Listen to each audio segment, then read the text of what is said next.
Hey, happy Thursday, is it? Good afternoon, good evening. Welcome to another episode, another one of Insights with Latrese. I'm so happy to have this guy with me right now. Olivier Kabuya, for those that will just be listening and not see this. I have my husband here, my support, my man. And so, welcome. Well, it's good to be here. Well, good, good.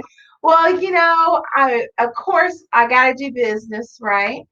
I need to make sure you're following me on social media, on Instagram, and of course we're here on Facebook Live and on Twitter at Trees Kabuya. And then of course you can always listen to the podcast on Spotify, Google, and Apple. You can also link to my website at www, right? DollarTreeSkabuya.com. We do motivational Mondays Yes. on Monday morning, and it's pretty early, but it's wonderful. It's a time where we get to motivate you for the week on the radio on KPRT. AM 106.1 FM, and we also send out what we talk, what we say, right? Our recording, we actually send it, we email it. So if you want to email, because maybe 7:10 is too early or you're already at work, go to my website and sign up for that. And I'm telling you, I even look back at them and read them, and I'm like, yes, yes, I can make it through the week. Yeah. So yeah. Hey, welcome, Troy. Thank you for joining us. And so, today I'm a little somber, I think a little bit, because so much is going on in the world. And a lot of times people always ask, do you ever, because I'm always the one encouraging, inspiring, motivating, but do you ever, get sad or get hurt and yeah, I'm human, right? And I am a crybaby. So if I cry, don't make fun of me. But, there's so much going on. I mean, we're not even touching COVID anymore, right? Um, it's still going on, and we're still adjusting, and we're still quarantining, and all those different things. Every time I go out, I am wearing a mask. Thank you, sir. And gloves sometimes even. And so that in itself, we had to cancel vacation. Out of town. I mean, obviously, we'll do a stay home cation and figure out some creative things that we can actually do. But so that right there is an adjustment and making sure everyone's okay because this is different. But then we have all this that's happening in the past um, few months, right? Yeah, but drastically from the last week or so. Yeah. And earlier today, I did get to watch Mr. George Floyd's funeral, and that was amazing. That was powerful, and it was sad because he didn't have to be there, right? So today we're going to talk about it.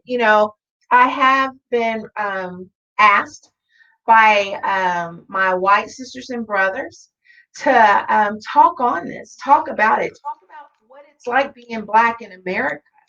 Um, I've been asked, what can they do? Um, how can they do better and make the change? And so we're going to talk about all of that. I will say this. Hi, Nina. Hi, Sarah. I will say this. There's no debating about this subject matter that we're going to talk about. This is from my point of view. This is not all Black America. This is from his point of view as an African, here in the United States, right? Um, and so we're going to be very honest and respectful. And I ask that you guys be the same, or I'll delete you. That's just how it goes, right? I play no games, and it's a very sensitive subject matter that's happening, that's taking place. And so there's just no time for rudeness and we don't have to agree. And I'm okay if you don't understand, But I ask that your heart would be open to receive and to listen to what we're saying. And it doesn't feel good, but we're living it. You just have to hear it, right? And so let's just talk about it. Let's just get into it. So the title is Race, Racism, and Racist. And the reason why that just kept coming to me because we use it all the time, but it's almost like it doesn't affect us. Like it does, like when we say race, you know, we don't really identify unless something happens. What do you mean by that? Okay, so like I can't explain it. I just know it's in my mind. Like race. I mean, we know it's a group of people. Yeah. But a lot of times we can avoid the race conversation, Yeah. right? Because it becomes uncomfortable. So I wanted to put race there, then racism, because you don't have to be racist, right? You don't have to have you ha- you don't have to have ever experienced racism, right? To empathize. Okay. Yeah. And that's okay too. And then racist, let's talk about it because you don't have to be racist, but are you anti-racist? And the difference is when you're not a racist, it just means when you're not racist, that means that you like people, you care for people, it doesn't matter what race they are. But anti-racist is someone when you're with your cousins that are from the South and they see From the South. oh yeah, that's true. But and they're talking about a group of people that don't look like you. Do you stand up? Are you an ally? Right? Because that's just as important now. It used to be okay just not to be racist, but now you have to be anti-racist. Would you agree with that at all? Yeah. Yeah? Okay. You want any insight on that? No, continue. Okay. So anyway, I wanted to talk and just get that out of the way, just to kind of start it. So one of the things that I was asked, what is it like being Black in America? Well, I'll say this. And again, I'm speaking from my truth, my journey, my path. I grew up in Tonganoxie, Kansas, which is a small little country town in between Lawrence and Leavenworth. Small country town. Really? Oh yes. That's what we're doing? Oh yes. Okay. Anyway. But there's great things and good things that come from Oh, no doubt. Look. But right now it has about 5,000 people. Probably when I was there, it was 4,000 maybe. It's grown. It's okay, so I think it's big. I had 100 people in my graduating class. And I thought that was a lot.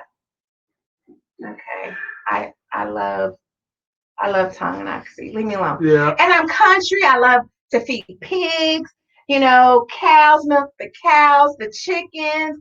Didn't have to lock your door. That's how I grew up. Okay. So anyway, going back to my story. So I grew up and I was one of maybe 10 Black families, right? And I didn't realize that I had experienced racism until I moved out. Danny said, "You better not talk about Tawny." Yes, listen, we stick together. And so let me tell you one experience that I remember, probably one of my first experience, but I didn't know it was racism.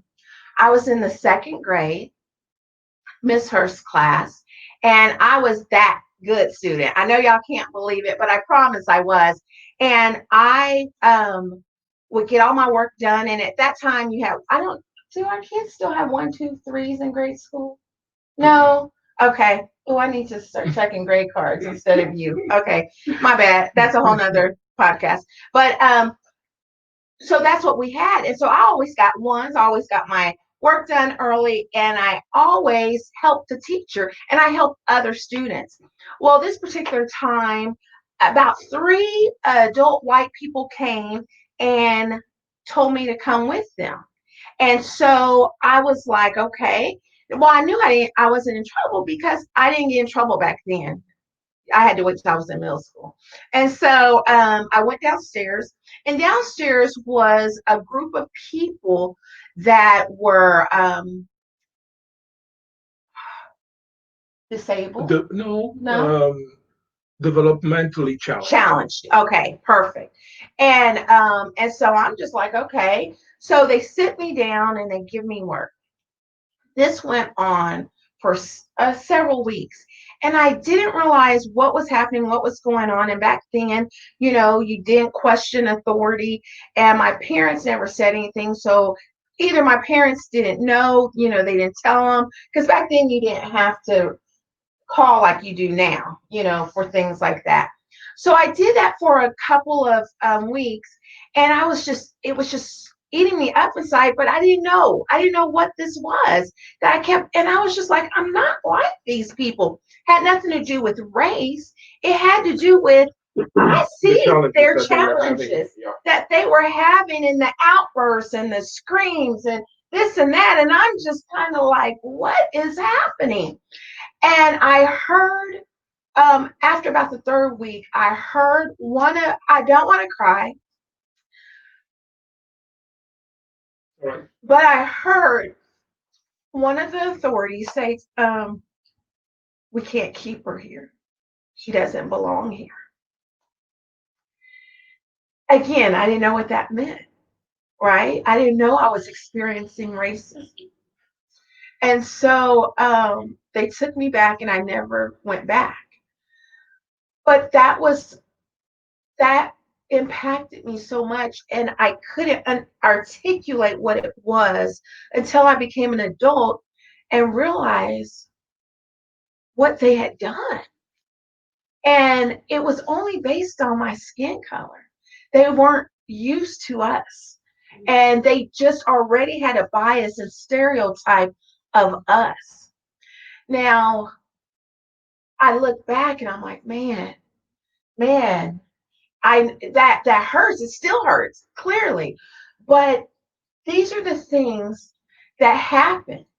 And that's why I'm such an advocate in my girls' school system, because we're not doing that. Mhm. Listen, I'm a different parent. Okay. And but that's just one incident when I was little. I've been stopped. You guys have heard, this on many accounts, and I'm definitely not against cops, because listen, I have cop friends.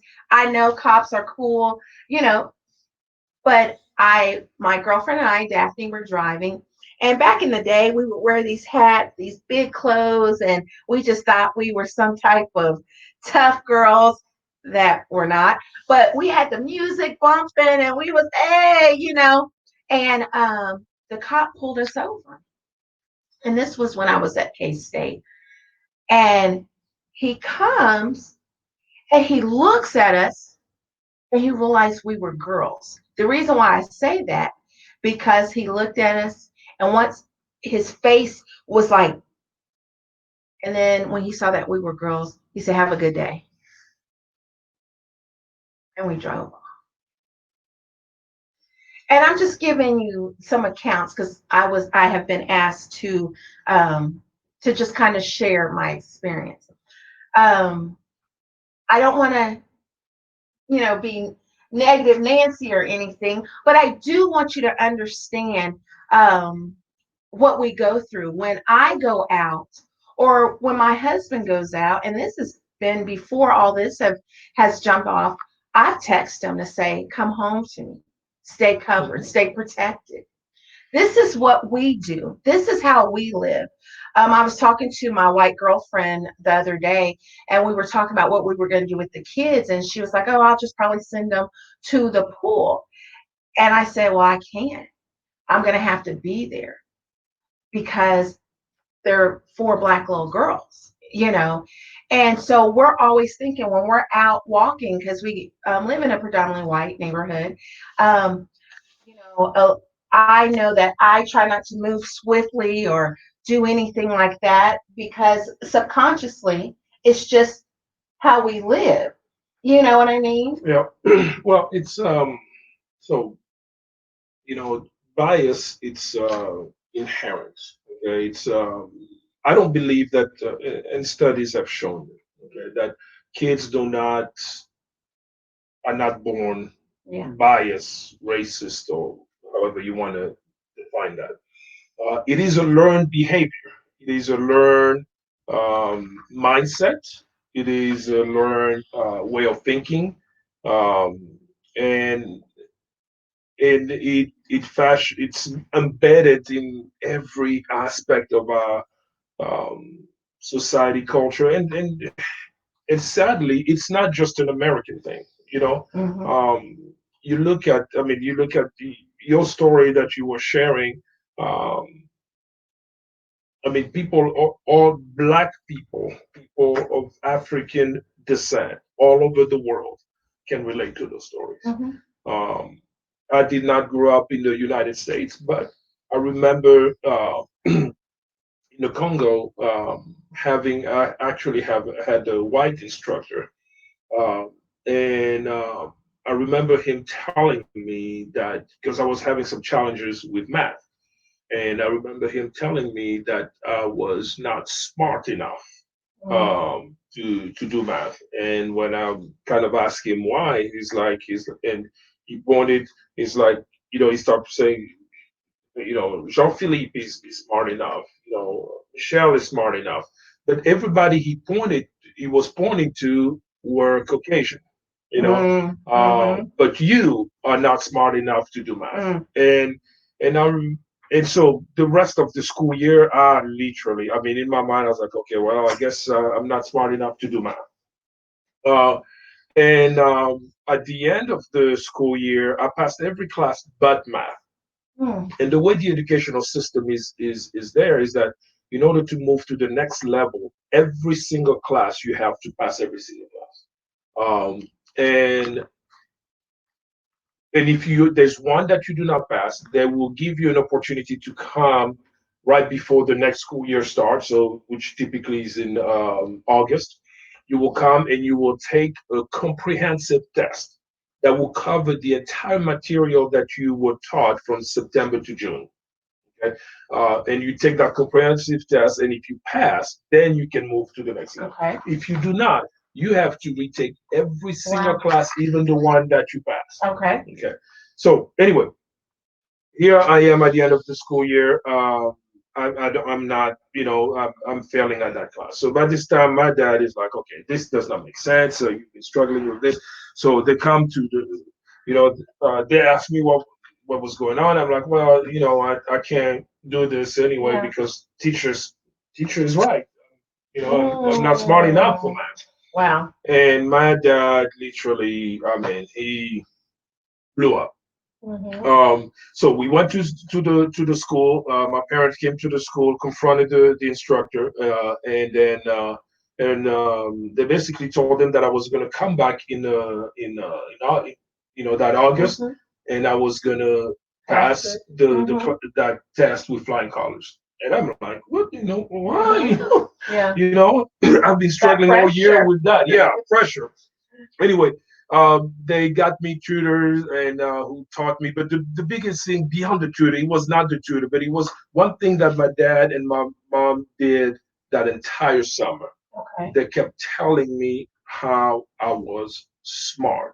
Mm-hmm. I was that I could So not. they were They reversing were what was reversing what that was, yes, seed that was that planted was in me. planted. Yeah. That I could not allow those words to limit me. Yeah.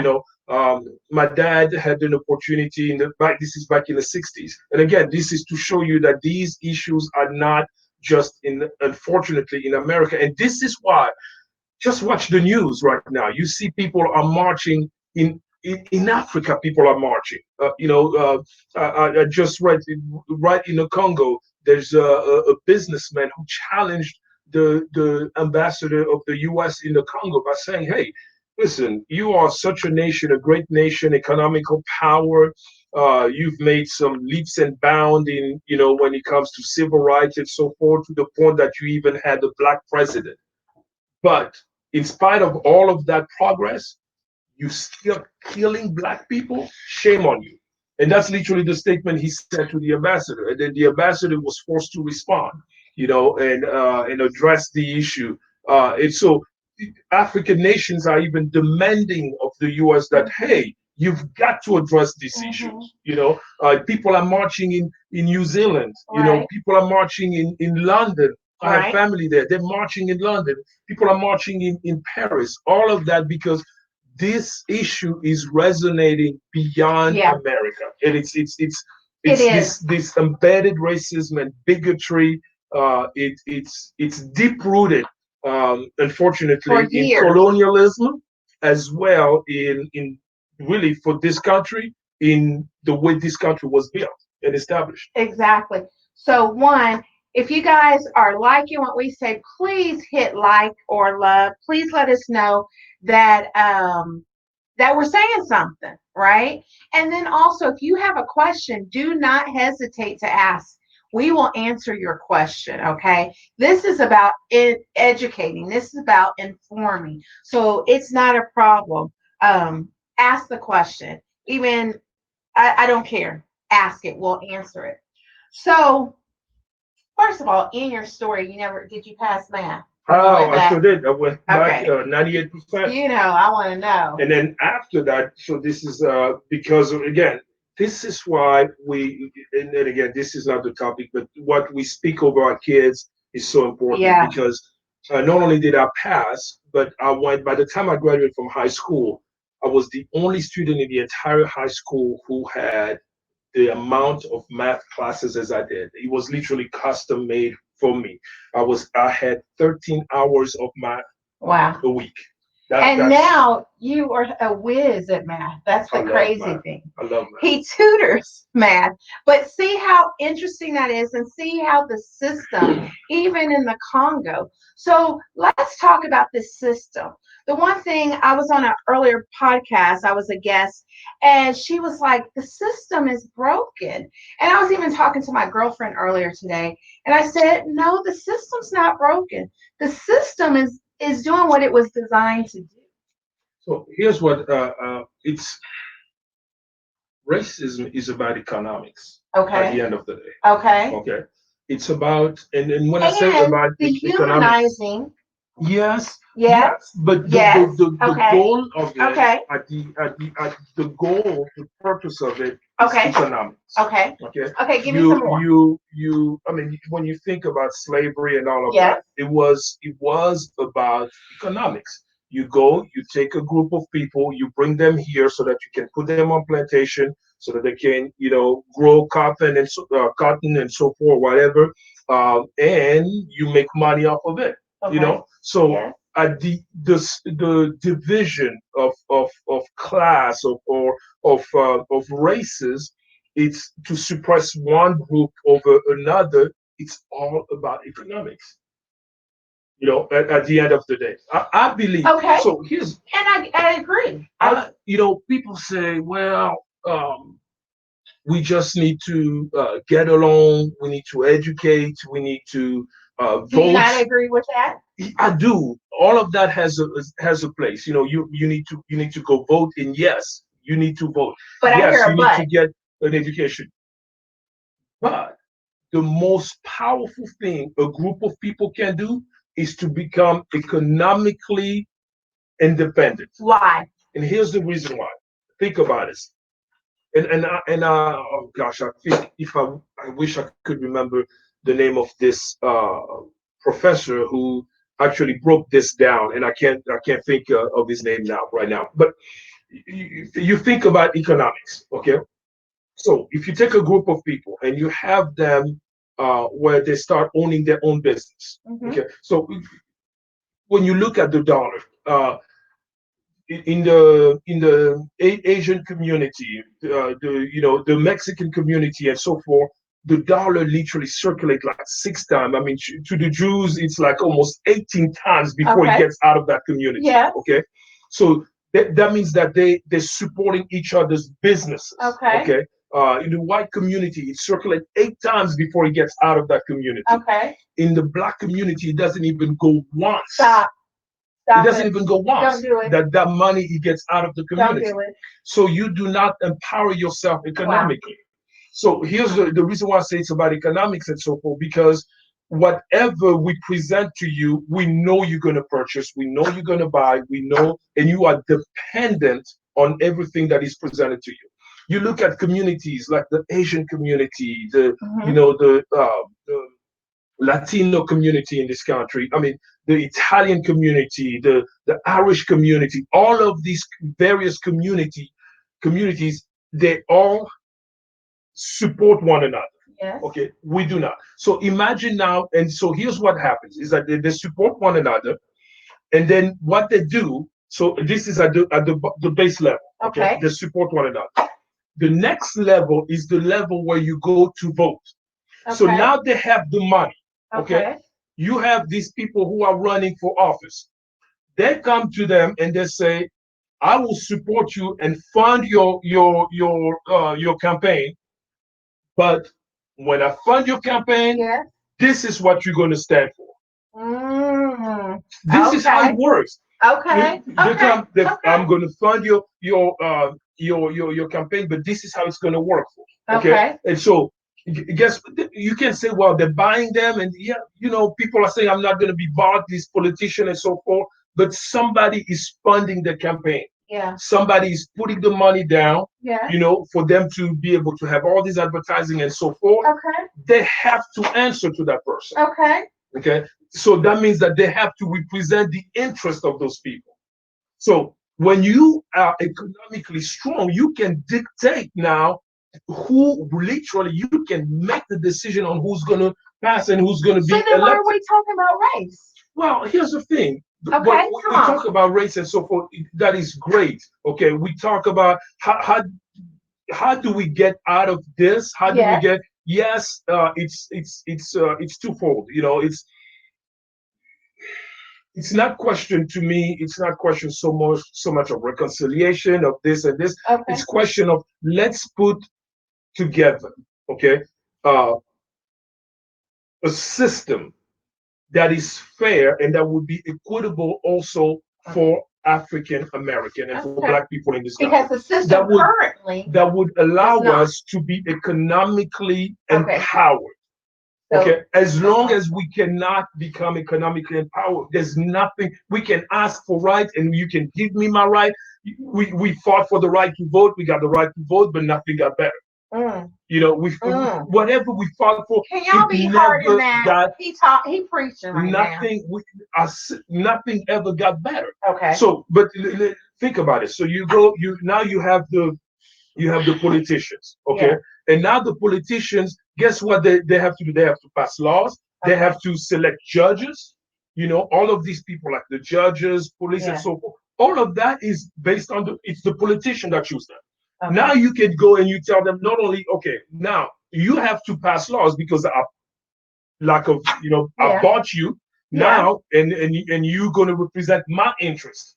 Okay. And so you're going Wow. to put people, the judges, that's going to reflect my Mm-hmm. interest. You're going to put people in place that's going to reflect my interest. Then now you have the judges, you have a police system that reflect your interest.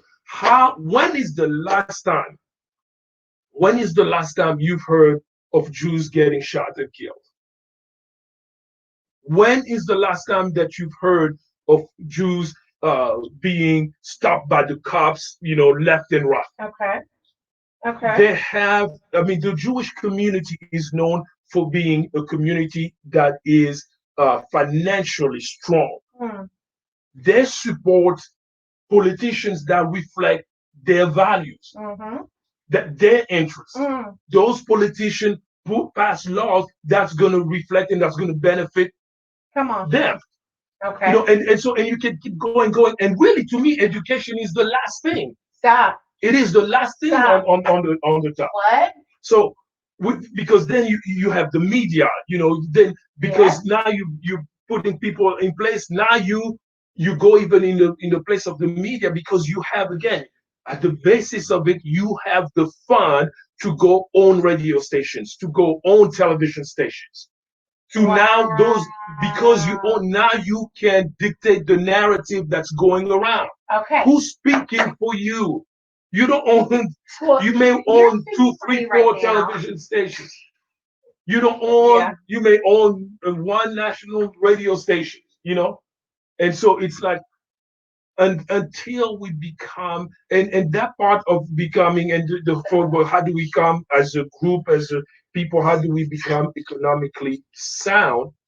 Uh, and and it's you know, my pastor said, given a great example Okay. of people running a race. You know, it's Mm-hmm. like you take off running right now, and you running. I mean, you Carl Lewis. I mean, you take off, you running, and I'm waiting here for 40 minutes. Okay, Okay. you've been gone for 40 minutes, and now after you've been gone for 40 minutes, you say, you know what, man, we've been holding you back for 40 minutes. You know, that's not fair. You know what? We're gonna let you run now too. You know, we're gonna let you run. So we're And playing so catch up. so now you take off running after you've been held back for 40 minutes Or 400 years. or 400 years. Yes. And now you take off running, and then I'm 40 minutes ahead of you, and Come I on. turn back and I'm like, man, you ain't doing nothing. Okay. How come you still not here? Okay. That's Because good. I started 40 minutes. I was held back for 40 minutes. You know, and Makes now sense. you acting like we started at the same time. We didn't. Right. So that, to me, it yes, we have a lot of issues, but I do believe that when we start addressing the economical aspect, Yes. we'll go far. Welcome to Insights with Olivier. I'm a guest, Latrese K. This is your host, Olivier Kabuya. Because let me show you, and I'm sorry for those of you who are listening by podcast, I have notes. The direction we were going. Why? Because people have reached out to me and asked me questions. But this is what I'm going to do. Okay? Here we go. We got a question. Yeah, we've had a question. What are your thoughts? All right, so what are your thoughts, Latrice, on taking a knee during the anthem? Do you feel it's an effective way to protest? Love you, all you're doing. A great job for teaching. Hey, thanks, Danny. I appreciate that. All right, what do you have to say? Insights with Olivier. Go ahead. So here's what I will say. Yeah. All right, let me. So here's what I would say. Um, it's interesting that, and I know Danny. I know her very well. That's my sister. That's my girl. Uh, do you when she said, "Do you feel it's an effective way to protest?" Mm. How can we tell an oppressed people the right way to protest? Okay, let's talk about It is not an oppressed people. You cannot dictate how they should protest. Okay. You think about the what pilgrims. Forgive me my history if I'm mixing up things here. But when they left, the Caucasian, when they left the England because they were oppressed, the pilgrims, yeah, they left England because they were being oppressed by they were being oppressed by King George, if I recall, and they decided they were so um, tired of that. Okay, they were so tired of being oppressed that they decided that, you know what, we're going to pick up our bags, we're going to the state and so forth. And even when they came here, they were tired of taxation without representation. Okay. And that led to what? Please don't ask me. I think I was going that day at school. Sorry. Boston Tea Party. Yes. Thanks, Leia. But that was a protest. They were rioting.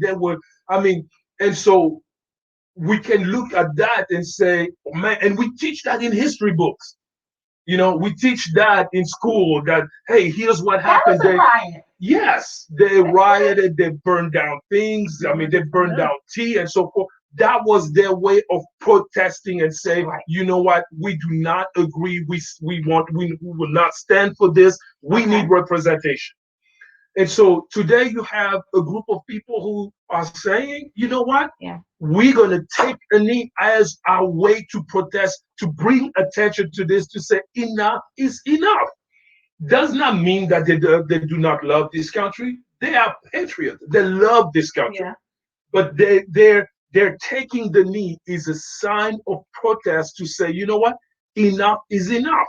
This system, this bigotry, this system has to change and give opportunity to everybody. That's good. Okay.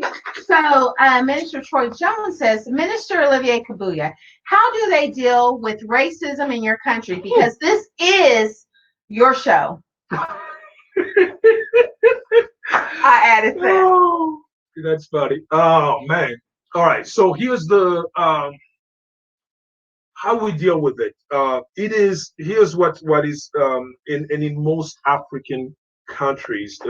Unfortunately, I just had one of my neighbor who's actually from Nigeria. We were just having a conversation a couple of days ago along the line of your question. Okay, so when you look at Africa, here's what happened there. So we were colonized for years. Okay, in the case of the Congo, King Leopold, who was called the Butcher, and the Butcher because of how ruthless, conniving, and I mean he killed millions and millions of people. That he was labeled the Butcher of Uh, but anyway, he took the whole territory of the Congo, made it its own property.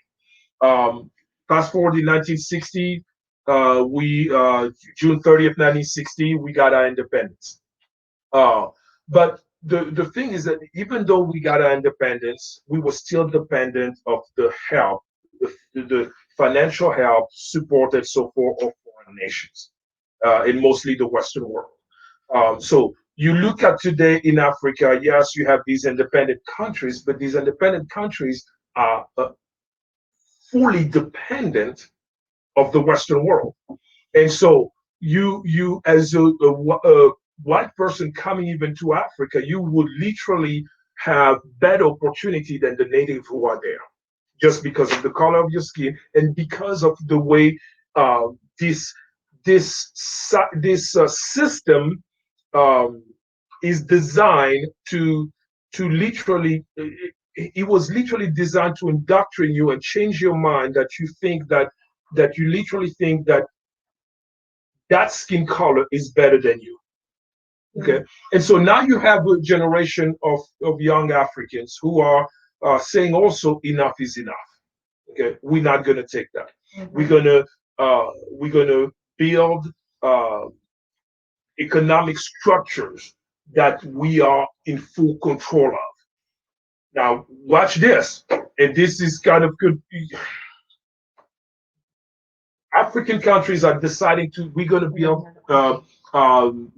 structures, economical structures that's going to make us successful, strong, independent. But the Western world does not want to see that because that means that if they come to get gold, diamond, or all of those things, that you're going to charge them for that at a much higher rate because you understand, and then you're going to try to build your own refinery for that instead of selling it for a penny on the dollar, and then they come back and resell to you the jewelry with the diamond that they took from your land for 10 times the price of what they paid for it. And so what happened is that they still trying to put system in place to oppress and create division. And that's why when you hear these wars that's happening back and forth, where are they financed from?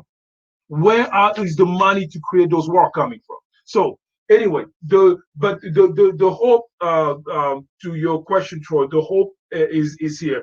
There's definitely hope because there's a young people right now are rising up and they're saying also in Africa, enough is enough.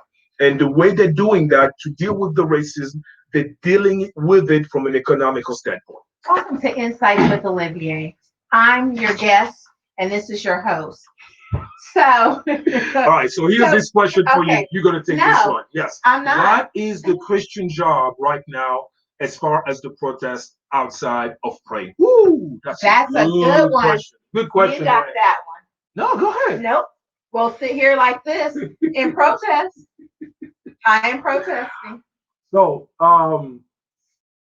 I do believe faith without works is dead. Okay, so yes, we are people of faith as Christians.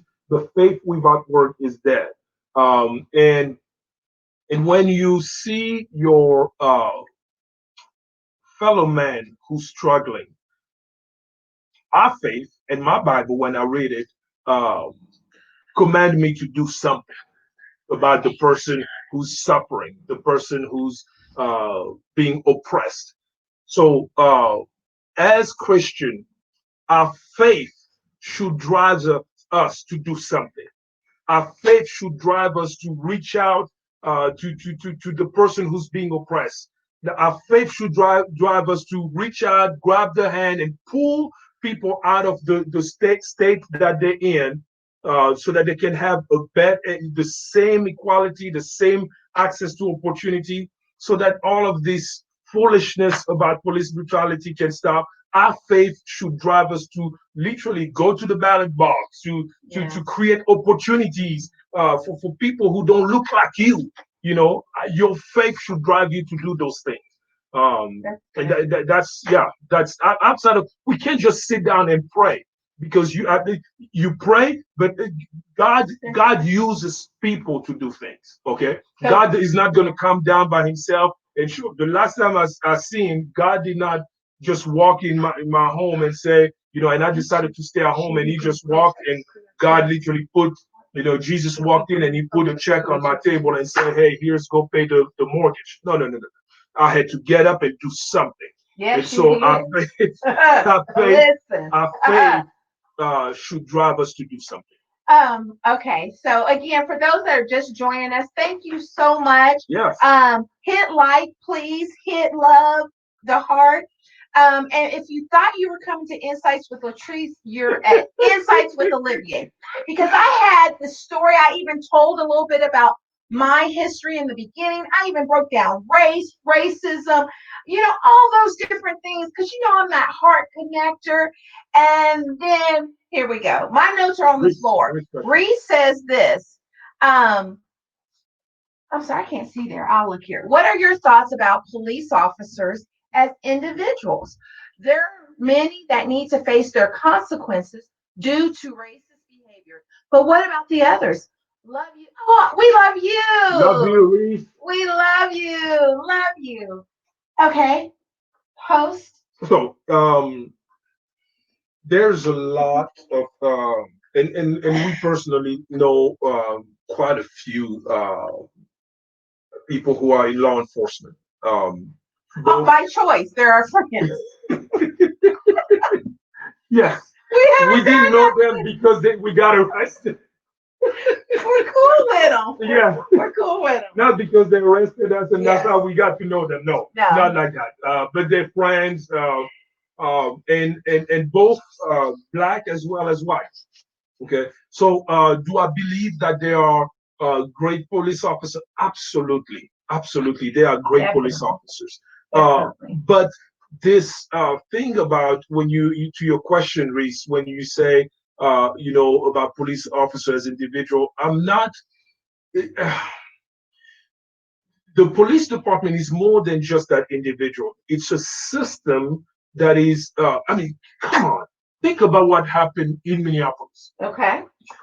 You have this one person Mm-hmm. with his knee on somebody's neck. Yes. For 8 minutes and 46 seconds. Okay. And while he's doing that, you had four other police officers, three? Yeah. Three or four. It was three. Standing around. Not one of them said, "Whoa, whoa, whoa, whoa, hold on, that's enough." Hey, we handcuff him. That's enough. That's excessive force. Not one of them. Why is that? Well, to me, that's clear. That you don't even. It's not clear. It is clear because it is clear that it is a system. That it doesn't matter that you wrong. I am not gonna stop you because we part of this. It's almost like a club, like you join a what's those golf club, the elite, secluded club. That you join a private club. It's like a private club that they join and they conform. Yeah, a country club, and they conform to the rules of the club. you know, and but this police brutality will also stop when other police officers check the one who's the bad apple. We talk about one, and I keep hearing this in the news over and over. You have these chief of police from all over the nations. They're getting on the news and they're saying, the majority of the police officers are good, and I'm not disputing that. Right. I'm not disputing that. But I heard somebody make this example. Imagine, you know, uh, you said you have a doctor, a surgeon that needs to perform surgery, and you come and you say, uh, the majority of the surgeon are good, but these here are not good. What are you going to do as a hospital or whatever? You're going to get rid of those surgeons that are not good, because those surgeons that are not good, they're going to kill somebody. That's good. And so, but it's almost like sometimes we take a pass when it comes to law enforcement. We're like, well, yeah, we got some bad apples, but the majority is good. That's not enough. It's not enough. It's not enough. You can't get in a plane. Right. I was gonna You say. get on the plane, and this is Captain Jackson, and I'm here with co-pilots. We'll be flying to New York, but we might not make it because there's good pilots out there, but we're not the good ones. I mean, what? Yeah. Yeah. You cannot afford to not have a good pilot. Right. They will never put a pilot who's like, well, we've got bad pilot. They will never put you on the plane. Right. Because there's huge consequences if I put a bad pilot on the plane. And so, with that said, as a law enforcement officer, you take an oath, to protect and to serve. Yeah. And that oath is sacred, should be sacred. Yeah. And for us to just take it, well, there's some bad apples. No, as a society, we should say we cannot have any bad apples. We draw the line. Enough is enough of these bad apples. Yeah. And I do believe, like in every job, who does not perform. Right. And so when you know who does not perform, call them out and be like, hey, you are performing out, because you make all of us look bad. Because look what happened, because that officer had complaints. If it had been dealt with appropriately, oh man, come Mr. on. Floyd could be alive raising his baby girl right now. Set up. Yeah, yeah. So that was a good question. Any more questions with insights with Olivier? I'm okay with it. I didn't have it clearly. So here's the funny thing. When she asked me to join her today, I was like, I have no idea what I'm going to talk about. He did. He was like, I did not. I'm like, oh my God. I'm like, I don't know what was going on. And I was like, no, baby, I got it. You just kind of add in your 2 cents. But on that note, don't you guys love when he's here? It just brings a whole nother dynamic, right? And so I need you guys to encourage him to be on Insights. No. We'll even call it. No, we're gonna call it Insights with Olivier, because you've taken over. And you know what? We really we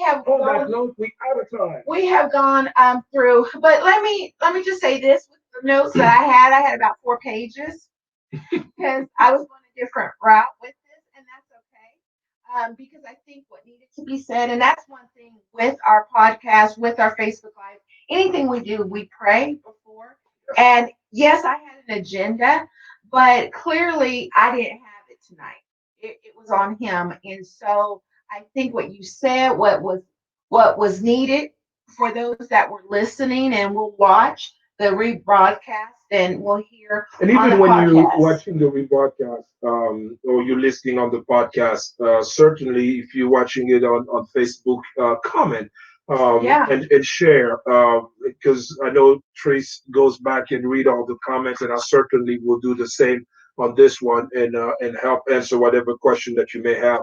And if you're listening to the podcast, make sure you go to latresekabuya.com, and you can email her at latresekabuya.com. Share your question, comments, your story. But we all have been affected. Hold on, man. Am I doing my Insight. insights? Okay, so at the end, I always give a last insight, but clearly I am not the host. Insights with, can we change this graphic? Insights with Olivier. Did you hear me all this whole hour? But I will ask you this, and you Yes. can close. I don't, like I said, I don't need to. I don't need to. I'm good. You have it. It is clearly on you, and I'm grateful because God uses us. His God gave us a voice, and I have no ego. And if I don't have it, I'm good because I believe that the people have been listening are informed, Mhm. educated, right, inspired, and impacted. And that's what Insights with Olivier is all about, right? And so, in the closing remarks, because I did get a lot of inbox, what can we do as white America? Because it was from our white sisters and brother to help with this action, this move that we need to do. A lot of them felt guilty because they never realized that they were in. Someone called it a bubble, Go ahead and address that. but no, this is Insights with Olivier tonight. So, but I'll just say this. To my white sisters and brothers, I thank you because this is not a time to be silent, right?